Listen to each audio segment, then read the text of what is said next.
यह कहानी है अमन की। एक साधारण लड़का जो पढ़ाई के लिए कस्बे के बाहर बने एक पुराने मकान में रहने आया।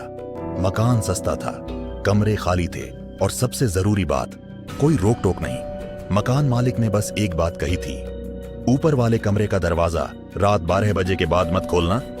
अमन हंस दिया। उसे लगा ये सब पुराने लोगों की डराने वाली बातें हैं। पहली रात घड़ी ने जैसे ही 12 बजे बजाया, ऊपर वाले कमरे से कदमों की आवाज आई, धीमी, घसीटती हुई। अमन ने छत की तरफ देखा। शायद चूहे होंगे, लेकिन चूहे इतनी साफ चाल नहीं चलते। फिर अचानक थक थक थक, जैसे कोई फर्श पर उंगलियां मार रहा हो।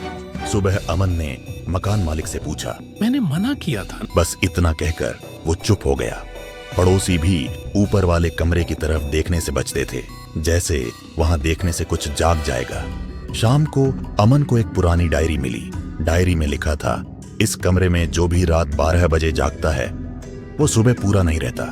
अमन हंसा, लेकिन उसी पल ऊपर से किसी बच्चे की हंसी आई, धीमी, टूटी हुई। उस रात अमन ने तय किया वो ऊपर जाएगा।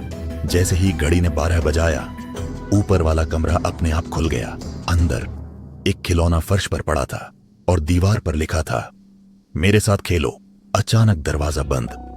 कमरे में एक छोटा साया उभरा, बच्चे जैसा, लेकिन आंखें नहीं थीं। उसकी आवाज सीधे दिमाग में गूंजी। खिलौने अपने आप हिलने लगे, दीवारों से हाथ निकल आए। अमन चिल्लाना चाहता था, लेकिन आवाज नहीं निकली। अगली सुबह मकान में एक नया किराएदार आया। मकान मालिक ने बस इतना कहा, ऊपर वाले कमरे का दरवाजा रात 12 बजे के बाद मत खोलना। और अचानक कमरे का दरवाजा अपने आप बंद हो गया। टॉर्च की रोशनी तेजी से हिलने लगी। दीवारों पर बनी ड्राइंग्स एक एक करके हिलने लगी। फिर कमरे के बीच एक छोटा साया उभरा।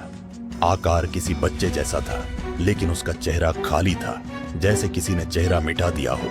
उसकी आवाज कानों से नहीं, सीधे दिमाग में गूंजी, तुमने दरवाजा खोला।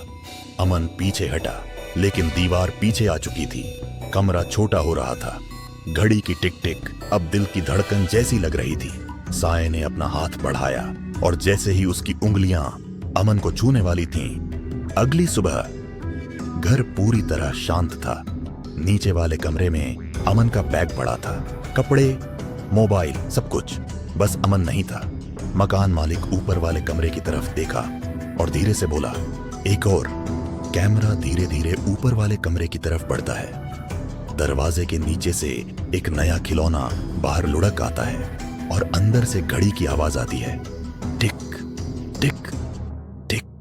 क्या अमन जिंदा है, या अब वो भी उस कमरे का हिस्सा बन चुका है?